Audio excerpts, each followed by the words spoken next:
在夜晚的城市边缘，许多高楼大厦窗户漆黑一片，看不到灯火人烟。你或许不知道，此刻全台湾约每10户住宅就有1户是空着的。全国空屋数量将近100万户，创下了15年来的新高纪录。小套房、小公寓这类小宅更是首当其冲，供给严重超过需求。双北市的外围地区以及桃园市的新建案更涌现大批待售的房屋，形成一片卖压。这到底是怎么一回事呢？今天我们就要用轻松口语的方式，带大家深入探讨空屋率攀升的背景、小宅供过于求的原因，以及双北外围与桃园房市供过于求的关键。同时，我们也会从建商、投资客、自住买家的角度，看看他们各自的想法与对策。最后，回顾过去15年房市的演变，并展望未来趋势。故事很长，但我们会以明快的节奏，让你在娱乐中吸收丰富知识。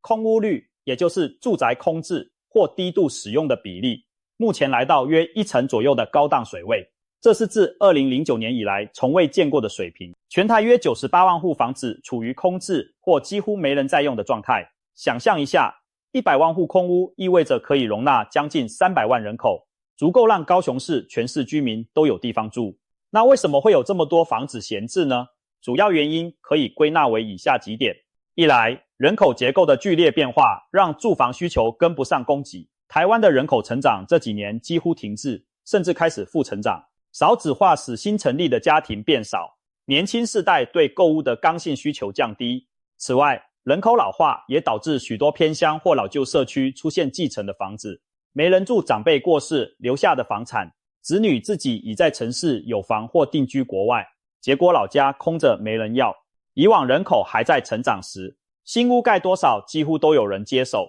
但现在家庭户数的增长趋缓，供给却未同步减少，空屋自然越积越多。再者，政策与经济环境的影响也推升了空屋率。回顾过去，低利率时代鼓励了投资置产风潮，大量资金涌入房地产。政府早些年对房市的管制相对宽松，建商趁势推出许多新建案。然而，近年来政府开始打房，出台各种措施，例如加重多屋者的房屋税，俗称囤房税，限制贷款成数，特别是第2户、第3户贷款成数大幅降低，以及要求买卖实价揭露透明等。这些政策的用意是在抑制投机，稳定房价，但短期内也让投资客却步，买气急动。景气趋缓叠加上利率走高，房贷利率从之前不到 2% 升到现在逼近 3%，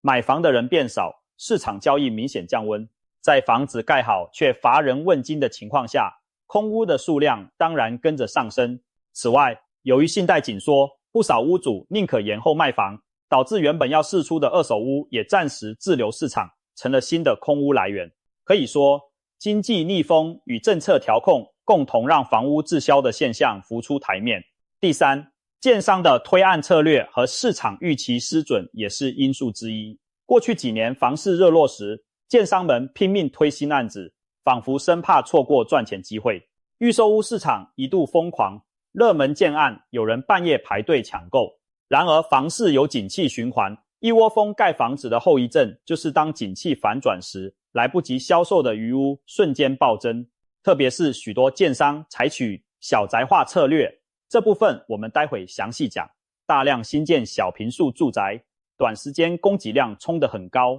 当所有人都看好房价永远涨，拼命盖的时候，其实风险已经在累积。市场预期一旦转向保守，那些原本规划卖给投资客或刚需族的新屋，就可能陷入卖不掉的窘境。从2022年下半年开始，房市交易明显降温，但建案的完工高峰还在持续。例如2024年底到2025年初这段期间，大约有85000户新成屋集中完工，这些房子一一进入市场，有的顺利找到买家入住，但更多则滞留成为待售屋。因此我们看到全台待售的新成屋户数节节升高，在2025年中达到11万户以上，创下统计以来的新高纪录。这背后正是建商品牌压力与市场供需错配的结果。概括来说，人口趋势放缓，政策环境趋紧，建商供给过多，这三股力量交织，导致空屋率节节攀升。当然，各地情况不尽相同，大城市蛋黄区、市中心精华地段的房子依然抢手，空置率偏低。反之，在蛋白区、城市边陲或外县市，空屋累积问题严重。接下来我们就聚焦其中一个关键现象：小宅供过于求，看看到底是哪里出了问题。最近几年房市流行一句话：小宅当道。所谓小宅，一般是指20坪以下的小坪数住宅，可能是一房或小两房的格局，面积精巧，总价相对低廉。开发商和代销业者城市小宅为市场主流产品，因为大家相信现代人晚婚、不婚、少子化，未来就是单身贵族和小家庭的天下，小房子应该卖得动。此外，房价高涨的时代，大坪数房子总价动辄上亿，小宅因为面积小、总价低，更容易让首购族和预算有限的买家入场。所以过去几年，我们看到六都、台北市、新北市、桃园市、台中市、台南市、高雄市到处吹起小宅风。不只是台北这种地价昂贵的都市，小宅化连2线城市、郊区、从化区都席卷。根据房产业者的统计，超过70%的行政区近2年成交的房屋平均面积都在缩小，可见小宅已经成为房市的主旋律。既然小宅这么热门，为何如今反而沦为供过于求的重灾区呢？原因其实正是供给爆发带来的后果。前面提到，建商们嗅到市场喜爱小宅，便纷纷调整策略，把预售案的规划从过去的3房、4房大户型改成1房1厅、2房小套，甚至是所谓小3房的格局，勉强挤出3间卧室，但坪数不大。短时间内，市场上涌现了大量新建的小坪数住宅产品。刚开始这类产品确实销售不错，去化速度很快，助长了供给方更有信心的大举新建。但是当大家都在推小宅时，隐忧也出现了，真正的需求没有想象中无限。单身人口虽多，但不是每个单身族都要买房，许多人可能继续和父母同住，或者选择租屋维持弹性。再者，小宅的吸引力在于总价低、门槛低，可不少开发商看准这点，反而抬高单价，把小宅单位面积售价卖得更贵。很多年轻人一看，即使房子缩水，单价高了之后，每坪单价贵伤伤，生活品质打折扣，干脆延后购屋计划。此外，小宅在居住实际需求上也存在落差。一般来说，小套房适合单身或小两口居住，但若日后结婚生子、长辈同住，小宅空间明显不足。这意味着买小宅的人可能日后还得换屋，所以不少买家在决定前会犹豫，与其买一个未来很快不够用的小窝，不如存久一点钱，一次到位买大一点的。如果换个角度讲，投资客对小宅倒是很青睐，因为总价低，可以买好几间，转手卖或出租风险较低。然而正因为很多小宅卖给了投资人，反而没真正住人，投资客买来等升值，房子暂时闲置，这又加剧了空屋问题。数据显示，小宅的空置率在所有房屋类型中最高，全国20坪以下住宅空置比率将近2成，也就是每5户小宅就有1户空着。在台北市这种超级都会区，小宅空置情况稍好一些，约有 12% 左右空置，新北市约 14%， 但除了双北和少数城市外，其余县市的小宅空置率普遍超过2成，有些地区甚至高达 25% 以上。一些县市的新兴区域，小宅盖了一堆，却租不出去，卖不掉，成排成排的新楼几乎没人住，这画面相当惊人。可以说，小宅过剩已经成为这波空屋潮的一大特征。造成小宅供给过剩还有一个因素是产品同质性过高。当大部分建案都主打小坪数、低总价时，市场上能选的房子虽多，但大同小异，买家没有紧迫感的，他们可以慢慢挑，货比三家，甚至杀价议价。卖方这边，投资客手上的小宅不愁没有下家时可以坐等，但当市面上同类型竞品太多，他们若想出脱套现，就不得不降低预期，降价出售。如今在小宅供过于求的区域，溢价空间大幅提高，听说某些地方买房可以开价打8折起跳，过去想都不敢想的砍价幅度，如今成了现实。这正反映小宅市场供需失衡的严重程度。值得一提的是，小宅热潮的另一面是居住压力的真实写照。之前有媒体报道，一家三口挤在11平的小房子里生活，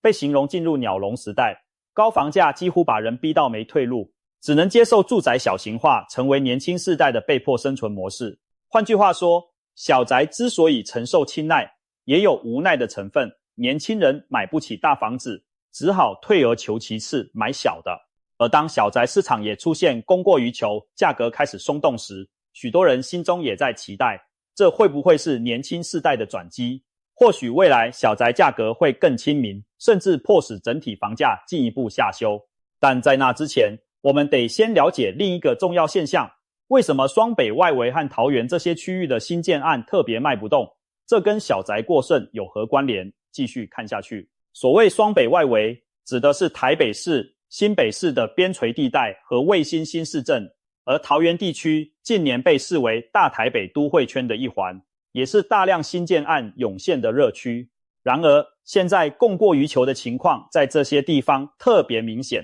可以说是房市的重灾区。原因何在呢？让我们一一拆解。首先，双北市的市中心土地有限，房价奇高，许多刚需族和首购族负担不起，只好把目光转向相对便宜的外围区域，比如新北市的淡水、林口、三峡、莺歌，或桃园市靠近台北的龟山、八德等地。这10多年来，陆续开发出不少新兴住宅区，政府规划的重划区。新市镇在这些地方如雨后春笋般冒出，淡海新市镇、林口 A9 特区、桃园青埔、高铁特区、龟山 A7 站附近等等，都曾经是令人憧憬的发展热点。开发商闻风而至，在这些地区大笔圈地盖起高楼住宅。一开始，这些区域主打的卖点是总价低，空间新，对北市、新北市区的年轻族群很有吸引力。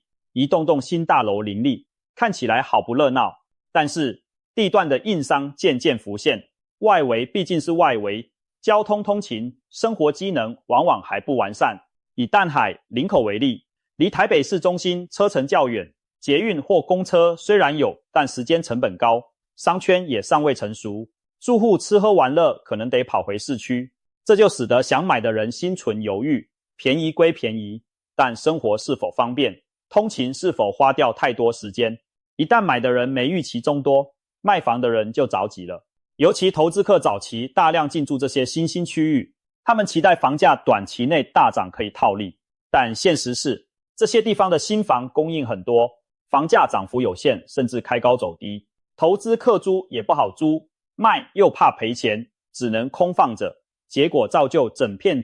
幽暗的灯火，房子建好了却住不到几户人，形同小型鬼城。其次，双北外围和桃园的供给量实在太大。我们以一项统计为例，2025年第2季全台待售的新成屋，指已盖好尚未售出的房子，最多的10大行政区，有好几个就在这些地方。桃园市龟山区高居榜首，将近5000户新完工的房子卖不出去。龟山一个区的待售量居然比整个台北市还多。龟山这个区因为有 A7 合宜住宅特区和捷运通车的题材，前些年推案如洪水般涌现，结果如今库存压力最大。再看新北市的淡水区，过去曾连续多季蝉联待售余屋冠军。好消息是，经过长时间消化，淡海新市镇的空屋状况稍有改善，最近淡水总算跌出未售排行榜的前10名。然而，一些后起之秀接棒成了新的待售王，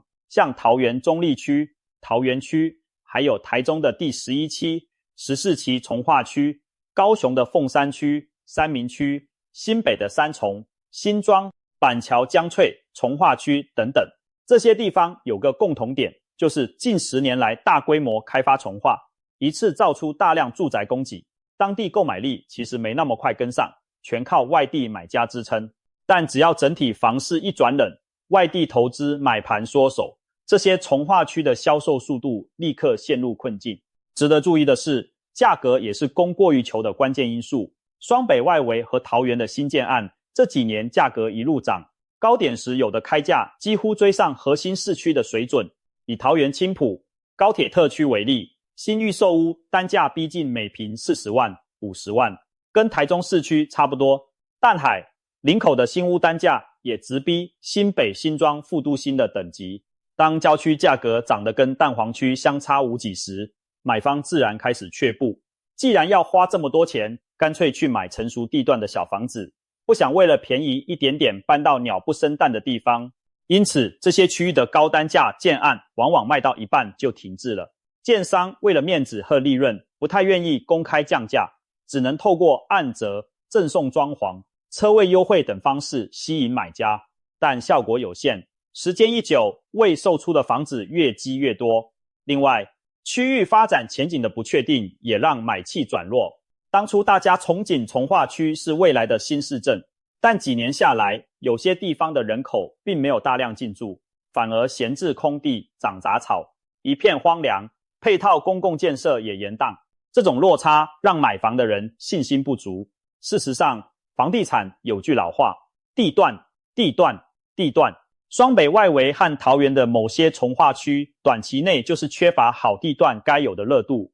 只有房子没有人文和生活机能，自然成了供过于求的高风险区。一旦区域房价出现松动，这些地方可能会比市中心跌得更快，就像气球，一戳就泄气。而蛋黄区因为基本面强劲，抗跌性就高得多。总结来说，双北外围与桃园房市供过于求，关键在于大量的新建案集中在短时间内推出，主要针对外溢需求和投资客，但区域吸引力和人口增长未跟上，价格上涨透支了买方的预算。当风向转变，这些区域首先出现大量滞销待售，也难怪空屋率节节高升。那么在这样的市场环境下，扮演不同角色的人建商、投资客、自住族各自又有怎样的心态与行动呢？房市景气从热转冷，对不同角色来说意味着截然不同的处境和选择。我们不妨换位思考，看看建商、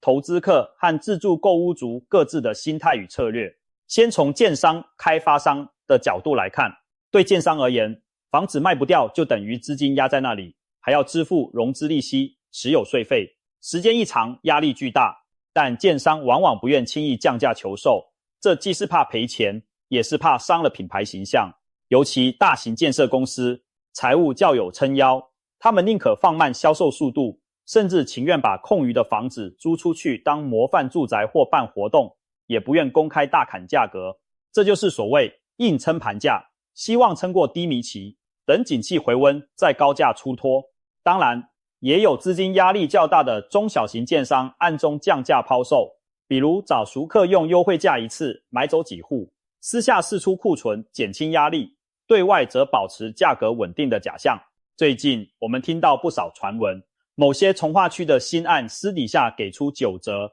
85折的成交价，建商品味到库存的压力后，开始以价换量。建商在产品策略上也会调整，既然这波小宅滞销，他们可能在未来的新案中减少超小坪数户型的比例，改回规划较大坪数或特色产品，以免再陷入同质竞争。如果政策允许，他们甚至可能减缓推案，暂缓开工新的计划，避免雪上加霜。毕竟手上一堆房子没卖掉，再建新的只会更难卖。另外，有些建商开始配合政府政策，例如把未售出的房子拿去参与社会住宅包租或长租计划，至少有租金收入，还能减免部分税负。还有一招是拆售或转卖整栋，比如某栋大楼卖不动，干脆卖给机构投资人，当成收租套房整批处理，建商一次出清减少风险。总之，建商的立场是尽量不降价维持市场信心，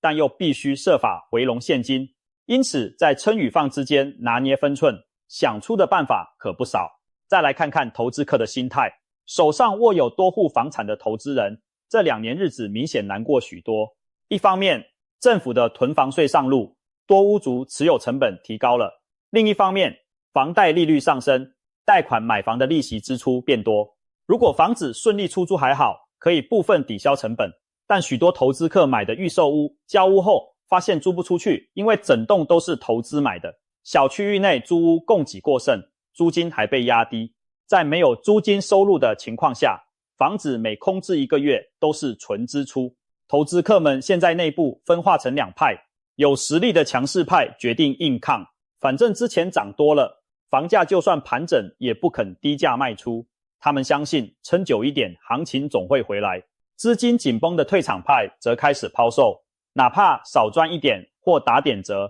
只求赶快脱手止血。有趣的是，由于房市进入买方市场，投资客想卖房，却发现买方越来越会挑剔，会杀价。曾经只要挂出房子，就有人抢着买的荣景不在，如今买家观望，心太重，往往一出价就砍个几百万，看得投资客心惊胆战。很多投资者心理价位没达到，宁可不卖，双方就僵持在那里，导致成交量大幅下滑。而成交量低迷又反映出价格虚高的现实，进一步削弱市场信心。对投资客来说，这种有价无市的煎熬或许才刚开始。投资客中还有一类是所谓包租公、包租婆类型的，他们本来买房是为了收租，当长期投资。当前的空屋潮对他们的直接影响是租期变长，空置期拉长，房子不易租出去。可能以前房子1-2周就租掉，现在空几个月找不到房客。租金方面短期虽未明显下跌，但如果空屋再增加，不排除未来租金市场也转成对房客有利，租金被往下压，这些包租投资者可能会感受到前所未有的压力与不安。过去房子好出租，价差也看涨，现在却面临租不掉也卖不好的窘境。如果他们资金杠杆用得重，还可能面临银行催缴压力，所以投资风险升高。于是我们看到有人开始转向股市等流动性高的市场，把资金撤出房地产，也有人转为海外自产，觉得台湾人口趋势不利，干脆到人口红利更好的国家投资房产。例如某网友说要去越南买房，引发热议。总之，投资客这边从前几年的意气风发变成现在的忐忑观望，他们的行为模式正在转变，从疯狂扫货转为精挑细选，甚至高位套现退出。整个市场投机热度下降了不少。最后，我们来看看自住购屋族，也就是真正买房来住的人，他们在这波市场转变中其实立场最微妙。一方面，高房价带来的购屋压力依旧存在，但另一方面，供过于求让他们看到希望，房价会不会跌一点呢？过去逢低进场总怕买不到，如今房子越来越多，买方开始有议价空间，这对自住族当然是好事。所以不少原本望房兴叹的年轻家庭，最近又开始看房，想趁机捡便宜。不过便宜是相对的，开发商没有大砍价之前，房价也没明显松动到哪去。因此很多自住买家还在观望，形成一种拉锯，房子很多，但买家嫌贵，卖方不降价，买方不出手，市场交投清淡。这些真需求的购屋族其实很矛盾，怕等太久，房价万一又涨上去，但又怕现在买了套在高点，于是有人选择继续租屋或和家人同住，以拖待变。也有人调整心态，与其买远郊大房，不如买近市区的小宅，先求有再求好。对已有房自住的人来说，这波变化影响比较有限，除非他们也有投资房在手。不过有趣的是，很多换屋族卖掉小房换大房，在过去2年完成换屋后，旧屋子可能还没来得及卖，如今市场变冷，那些旧屋反而成了空屋。这部分自住换屋族有的财务压力不大，两边房贷都能扛，就等行情好点再卖旧屋。有的则比较吃紧，会选择降价把旧房卖掉，以免长期空着。换屋族的行为在统计数据上也有反映。最新的资料指出，屋龄5年内的新房空置率反而下降，因为买新房的人大多搬进去了，但整体空屋率却上升。这就是那些被换出来的老房子暂时空在市场上造成的。自住族此时最关心的是房价趋势和利率走势。如果利率持续升高，他们的贷款负担会更重，购买意愿可能降低。如果房价真的出现松动，甚至明显下跌，一些还在等的人反而可能积极入市捡便宜。总的来说，自住买家目前处在一个比较有利的位置，选择多了，时间站在他们这边，他们的心态也从以前的怕买不到转为谨慎挑，货比三家不吃亏。综合以上3方，现在房市呈现一种僵局，建商不想降价，投资客不甘心赔售，自住买家不急着出手，大家都在等对方改变。但市场供需的天平已开始倾斜，时间拖得越久，卖方压力其实在增加。那么未来这盘棋会怎么走下去？我们不妨把视野拉长一点，从过去15年房市的演变来看，或许能找到答案。让我们把时钟拨回15年前，看看台湾房市是如何走到今天这一步的。大约2008年全球金融海啸时期，台湾房市曾短暂受挫，成交量萎缩，空屋攀升。当时全国空置率在2009年前后达到约1成 0.68 的高峰，和如今相仿。不少人以为房价会因此大跌，结果金融海啸过后，全球进入低利率时代，资金泛滥反而推高了资产价格。台湾房地产在2010年代初迎来一波大涨行情，尤其2009到2014这几年，房价几乎是直线上升，台北、新北涨幅惊人，其他县市的房价也翻了1倍有余。那几年大家疯狂买房，投资客横行，市场充斥着房价永远涨的乐观情绪，政府当然坐不住。2011年前后推出了所谓奢侈税，针对短期买卖房屋的重税，企图打击炒房行为。虽然奢侈税稍微让过热的市场冷静一下，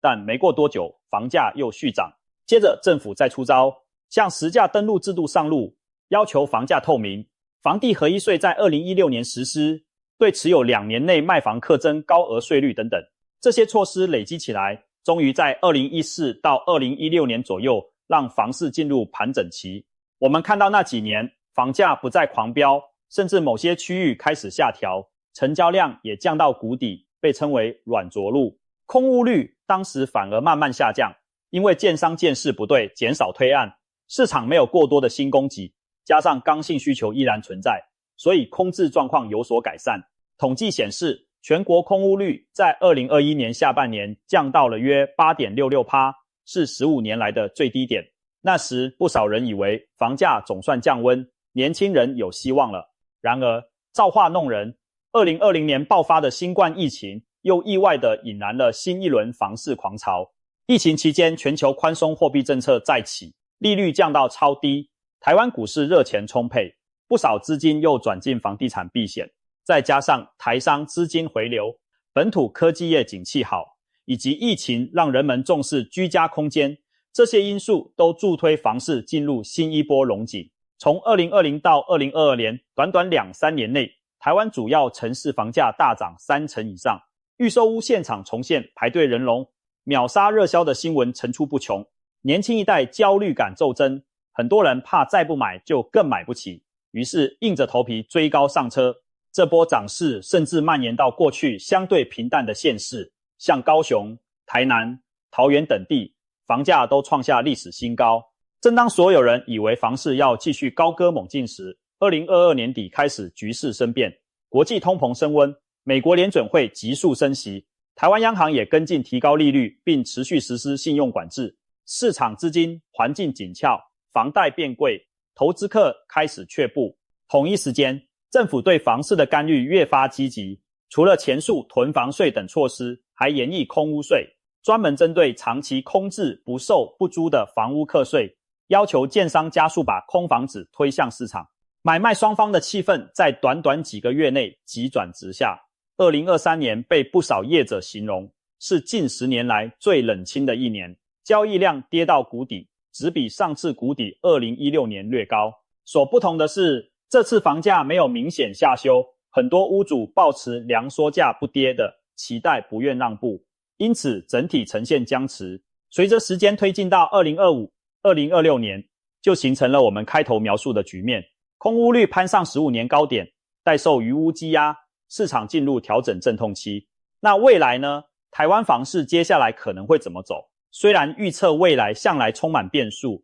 我们还是可以从现有趋势勾勒出几个可能的方向。首先，大势所趋是供需将重新平衡，当空屋累积到一定程度，房价势必受到压抑甚至下修，否则卖方无法出货。这种调整也许是缓慢的、区域分化的，而不会轰然崩盘式下跌。也就是说，未来房市很可能走向分裂市场，好的地段、学区佳、机能强的房子，蛋黄区、蛋白里的黄金地段依然抗跌，需求稳定。但条件差的地点，像人口外流的郊区、交通不便的重划区、产业凋敝的县市，房价可能就会松动下滑，甚至长期停滞不前。特别值得留意的是，少子化、人口负成长对房市长期的影响。刚才提到，有悲观论者认为，未来房子可能多到送人都没人要，虽不至于那么夸张，但人口减少必然会减少住房的总需求。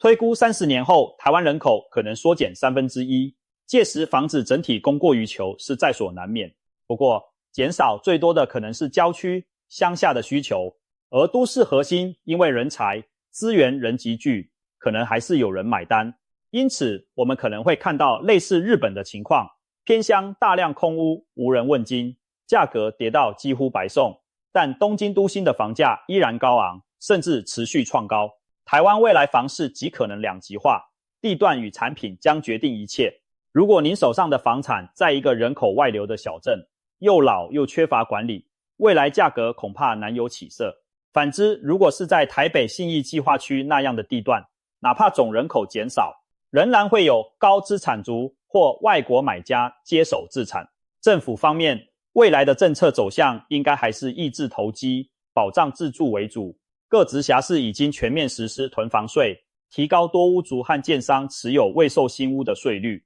若空屋问题持续严重，不排除更严格的空屋税上路，直接对长期空置不利用的房子课以重税，逼使释出市场。另一方面，政府也积极兴办社会住宅，希望以公办租屋吸收部分空屋利用，同时舒缓年轻人的居住负担。未来几年，我们可能会看到更多空置的闲置大楼被包租或活化，转为青年公寓、长照住宅等用途，减少资源浪费。当然，房市调控是一把双面刃，太过用力可能影响经济发展，因此政府也会适度维持房地产稳定，避免硬着陆。因此，预计未来政策会走精细路线，对炒作严管，对刚需资源，例如提供更优惠的首购贷款方案、新青年安心成家贷款等，让真正需要房的人买得起。同时，对囤房、炒预售者毫不手软，加快课税与查核。总的来说，未来台湾房市进入新常态，告别过去那种全面狂飙或全面下跌的剧烈循环，而是转为区域分化、温和调整的格局。一些专家预测，房价所得比过高的现象将逐步改善，不是因为薪水暴涨，而是房价渐渐停涨甚至微跌，使年轻世代不用把一生积蓄全压在房贷上。当然，这个过程可能相当漫长，毕竟房价粘性大，屋主都不愿降价。如果经济保持稳定且没有爆破性的金融危机，房市很难出现断崖式崩盘，而是以时间换取空间，让通货膨胀和所得提高来消化过去的泡沫。也有人形容，未来10年台湾房市或许是高原期，价格在高档盘旋，不再大涨，但实际购买力经过10年可能已追上，房价所得比自然下降。